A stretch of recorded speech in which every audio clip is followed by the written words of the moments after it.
Assalamualaikum warahmatullahi wabarakatuh.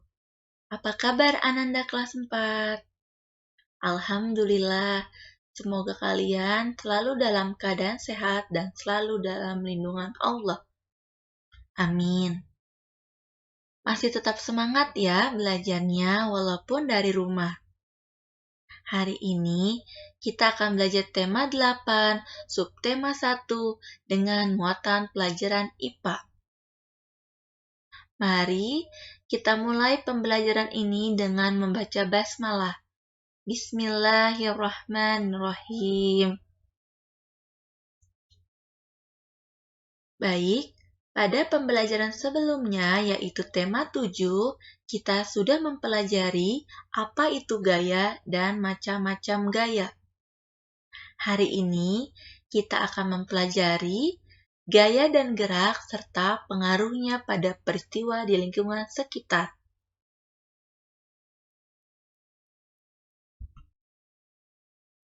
Mengamati benda-benda bergerak. Amir gemar bersepeda. Setiap berangkat dan pulang sekolah, Amir selalu mengendarai sepedanya. Sepeda termasuk benda yang bisa bergerak. Sepeda Amir bergerak karena dikayuh Amir. Jadi, sepeda ini termasuk benda yang bisa bergerak jika kita kayuh. Kalau kita tidak mengayuhnya, maka benda itu akan diam saja. Apa saja benda bergerak yang lain?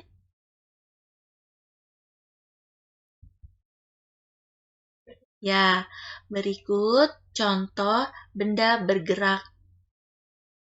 Yang pertama, anak panah yang dilepaskan dari busurnya.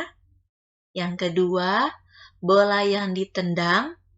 Yang ketiga, benda-benda yang didekatkan dengan magnet. Benda-benda tersebut bergerak karena mendapat gaya.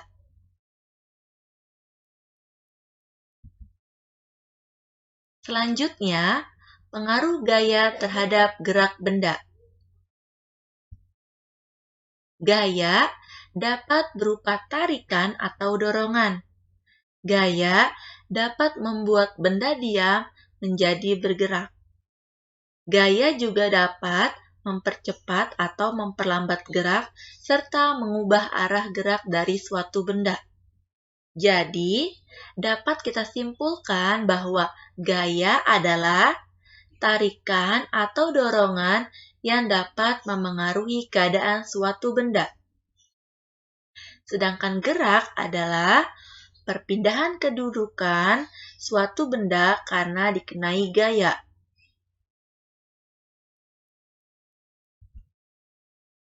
Nah, kita dapat melihat pengaruh gaya terhadap gerak suatu benda di dalam kelas.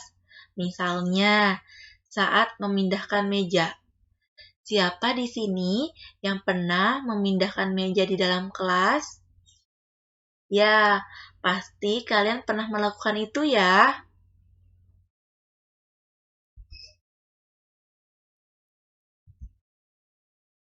Perhatikan gambar berikut. Ada gambar A dan gambar B. Manakah yang menunjukkan gaya berupa dorongan dan tarikan? Manakah gaya yang menjauhi tubuh dan mendekati tubuh? Ya, betul. Gaya A adalah gaya berupa tarikan. Saat diberikan tarikan, meja bergerak mundur dari letak awal atau mendekati tubuh. Sedangkan gambar B adalah gaya berupa dorongan. Saat diberikan dorongan, meja bergerak maju dari letak awal atau menjauhi tubuh.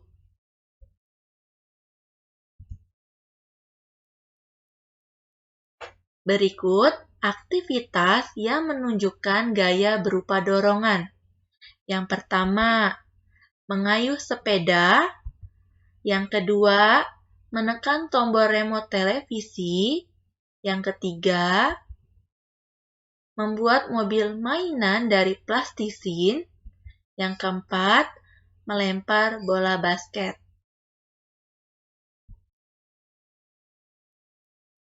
Berikut aktivitas yang menunjukkan gaya berupa tarikan.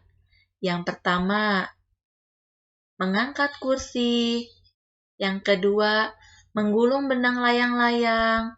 Yang ketiga, mengangkat ember. Yang keempat, membuka halaman pada buku. Nah, masih banyak lagi ya yang lain aktivitas yang menunjukkan gaya berupa tarikan dan dorongan. Selanjutnya, pengaruh gaya otot terhadap gerak benda.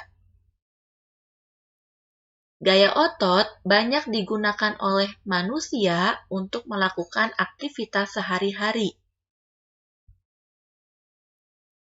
Gaya otot dapat membuat benda yang semula diam menjadi bergerak, benda bergerak menjadi diam, mengubah arah gerak benda, atau mengubah bentuk benda. Nah, berikut contoh pengaruh gaya otot terhadap gerak benda, yaitu membuat gerabah menggunakan gaya otot pada tangan. Berikut pemanfaatan gaya otot dalam kehidupan sehari-hari, seperti menendang bola, memotong kue, mengayuh sepeda, dan meraut pensil. Sekian pembelajaran kita pada hari ini. Semoga dapat bermanfaat dan dapat kalian pahami dengan baik. Terima kasih sudah menyimak video ini dari awal hingga akhir. Wassalamualaikum warahmatullahi wabarakatuh.